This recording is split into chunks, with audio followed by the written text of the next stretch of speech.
दुर्बलाच्या आणि बादशहाच्या दरबारातली एक गोष्ट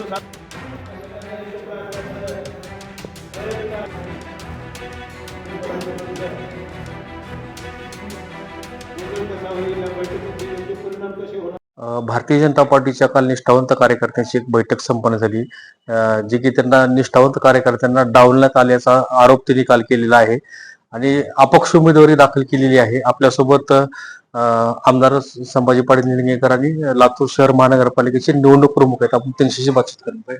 काल जो नाराजी नाट्य झालेला आहे, निष्ठावंतांना डावलून आयात आलेल्या उमेदवारांना उमेदवारी दिलेली आहे, हे चित्र काही लातूर जिल्हा शहराचं नसून राज्यातील 29 महापालिकेचे अशाच पद्धतीचे चित्र आहे, काय सांगाल? नाही, आपण जर पाहिलं आता संध्याकाळी अंतिम यादी त्या ठिकाणी उद्या ढकवली जाईल। मला बाकीचं काय मला माहित नाही, बाकीच्या इतर पक्षांचं काय, पण लातूरमध्ये 70 जागी निवडणुका भारतीय जनता पार्टी लढवत आहेत।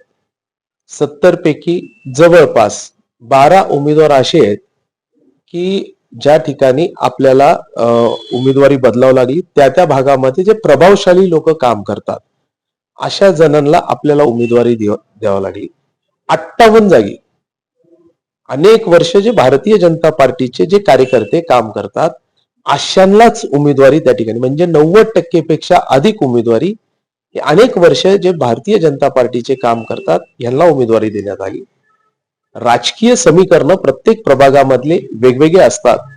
आपण एखादा कार्यकर्ता, भारतीय जनता पार्टीचा कार्यकर्ता निवडणुकीच्या मैदानामध्ये उतरतो, तो पराभव व्हायला नको, तो जिंकायला पाहिजे। त्या समीकरणाच्या अनुषंगाने एखादा प्रभागामध्ये प्रभावशाली आणि चांगला पदाधिकारी जो देशाच्या नेतृत्व माननीय मोदीजींना च्या विकासाचं नेतृत्व स्वीकारून जर आपल्यामध्ये येत असेल, अशांना आपल्याला सोबत घेऊन, म्हणजे 3 मध्ये एखादा जर आला आणि तो प्रभाग जर आपल्या त्या ठिकाणी यशस्वी जर पार पडत असला, 3 जण आपण 4 जण भारतीय जनता पार्टीचे कार्यकर्ते आणि काही ना काही एक सोशल इंजिनिअरिंग असते, त्या समीकरणामध्ये तो प्रभाग जर अडचणीत येत असेल तर आपल्याला जो विजयी प्रभाग करण्यासाठी कार्यकर्त्यांना निवडून आणण्याच्या अनुषंगाने आपल्याला काही त्या स्थानिकचे समीकरण बघून उमेदवारी द्यावा लागते।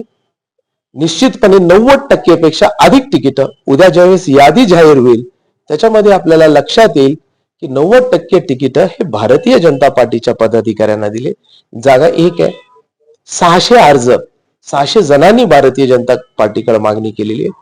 ही परिस्थिती फक्त लातूर जिल्ह्यातच नव्हे तर ही परिस्थिती महाराष्ट्रामध्ये, आज पुण्यामध्ये 2-1 हजार लोकांनी भारतीय जनता पार्टीकडे अर्जाची मागणी केली।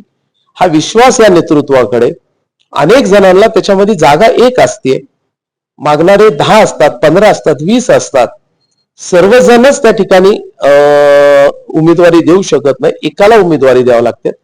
अनेक जण नाराज होतात आणि काही जणांच्या भावना तीव्र होतात, त्या ठिकाणी ते व्यक्त केले जातात। महाराष्ट्रामध्ये आपण भावना व्यक्त होत असताना आपण ज्यावेळेस चांगल्या ज्या घटना असतात, भारतीय जनता पार्टीमध्ये आज जर आपण पाहिलं, आमच्याकडे 650 लोकांनी अर्ज मागितले। एक 4-2 जे काही लोक असतात ज्यांनी त्यांच्या भावना व्यक्त केल्या तेवढंच आपण दाखवतात, पण भारतीय जनता पार्टीचा जो खरा चेहरा आहे, जो पक्षावर त्या ठिकाणी मान्यता, जो पक्ष म्हणतो 30 दिशा म्हणणारे जे हजारो चेहरे, हे कधी दाखवले जात नाहीत। हे देखील माझी आपल्याला प्रसार माध्यमाला माझी विनंती असेल, हजारो कार्यकर्ते असे आहेत की पक्षाच्या एका शब्दावर माझी उमेदवारी नसेल तर दुसरा उमेदवार कोण येणार आहे त्याला निवडून आणण्यासाठी जो काम करतो हा भारतीय जनता पार्टीचा कार्यकर्ता आहे, हा पक्षासाठी काम करतो, हा भारतीय जनता पार्टीचा कार्यकर्ता आहे। आणि मी आपल्या माध्यमातून भारतीय जनता पार्टीची प्रक्रिया मी आपल्याला सांगतो। मी लातूर जिल्ह्यामध्ये काम करतो, आमच्याकडे जवळपास 650 लोकांनी अर्ज मागितले होते, इच्छा व्यक्त केली होती। 650 लोकांचे आम्ही अर्ज आमच्या पक्षाकडे पाठवले आणि 650 लोकांचे अर्ज पक्षाकडे पाठवले।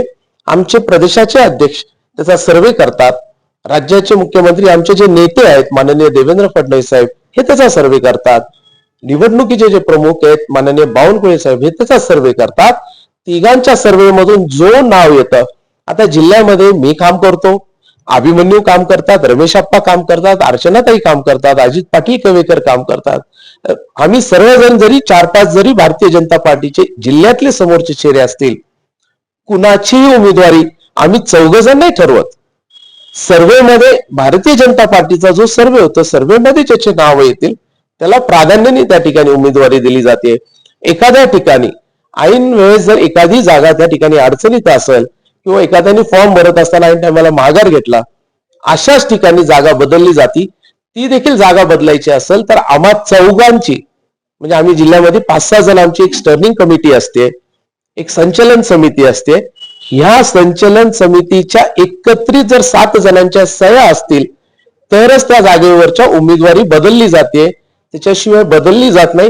ही एक सर्वात चांगली, देशात अनेक पक्ष असतील, ही प्रक्रिया फक्त आणि फक्त कुणा एका व्यक्तीने जर सांगितलं म्हणून त्याला उमेदवारी दिली जाते असं कधीच होत नाही.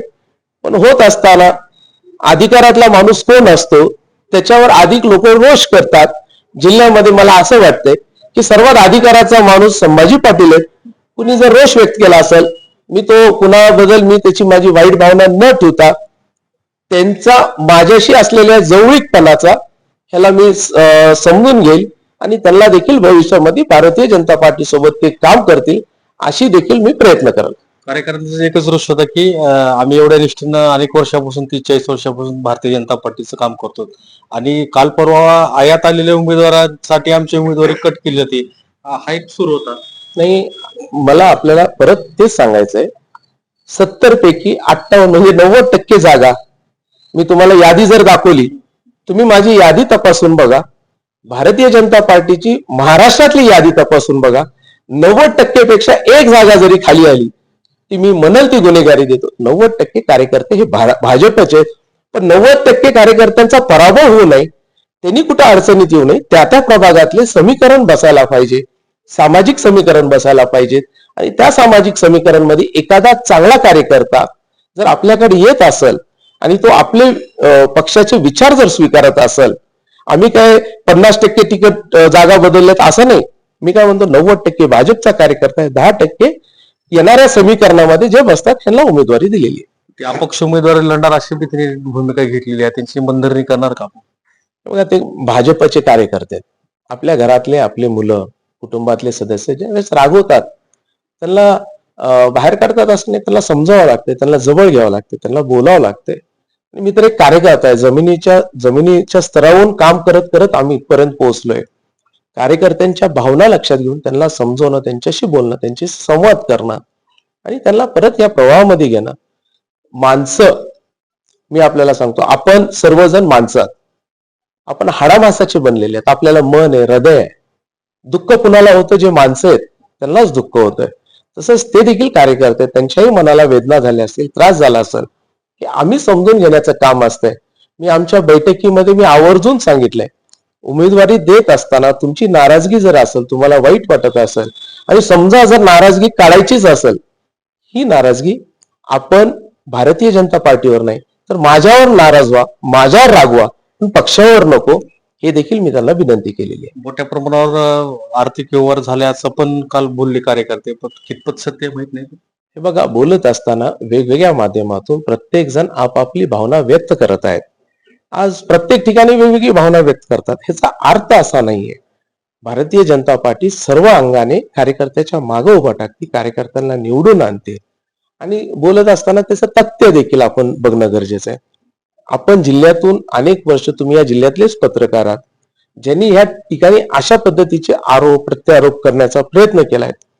काही मोजके लोक जाणीवपूर्वक ह्या गोष्टीला बदनाम करण्याचा प्रयत्न करत आहेत. 20 वर्ष झालं या जिल्ह्याच्या राजकीय क्षेत्रामध्ये काम करतोय. संभाजी पाटलांनी अंगावरचं काढून निवडणुका लढलेल्या आहेत. म्हणजे आपल्याला देखील अनुभव असेल, शेत घर सगळं घाण ठेवून मी कार्यकर्त्यांसाठी निवडणूक लढणारा कार्यकर्ता. त्यामुळे बोलत असताना काही जणांनी, काही माध्यमांनी थोडं विचार करून, शहानिशा करून एखाद्याला बदनामच करायचं अशी सुपारी घेऊन जर कोण करत असेल, जनता आहे सब जानती है. राष्ट्रवादी आणि आरपीआयची युती झाली आज 2 प्रभागासाठी त्यांनी केलेलं आहे आणि आम्ही त्यांच्यासोबत राहू असं रिपब्लिक सेनेने सांगितलेलं आहे. आरपीआयने राष्ट्रवादी अजित पवार. मला पूर्ण माहिती नाहीये, मी पूर्ण माहिती घेऊन आपल्याला सांगतो. भारतीय जनता पार्टीकडून यावेळेस मुस्लिम चेहऱ्यांना पण संधी दिली गेलेली आहे. काय सांगाल? नाही, आज मोठ्या प्रमाणामध्ये या शहरामध्ये चांगले मुस्लिम कार्यकर्ते भारतीय जनता पार्टी सोबत आहेत.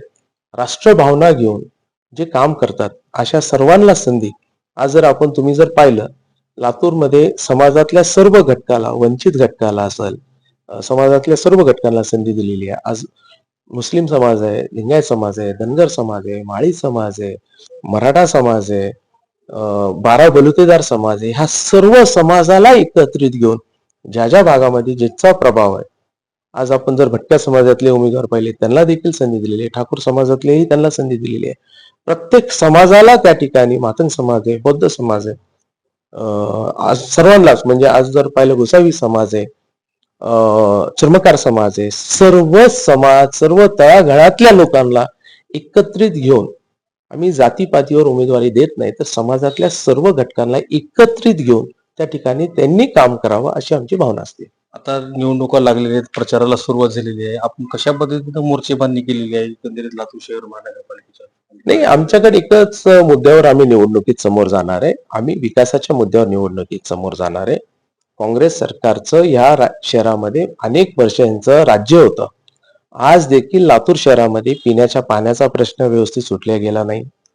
सर्वात महत्वाचं ट्रॅफिक सारखा महत्वाचा अडचणीचा प्रश्न या शहरामध्ये निर्माण झालेला आहे. सुरक्षता असेल आणि बाकीचे स्थानिक जे स्वच्छतेचे प्रश्न असतील, ह्या विषयांना घेऊन आम्ही जनतेच्या समोर जाऊ.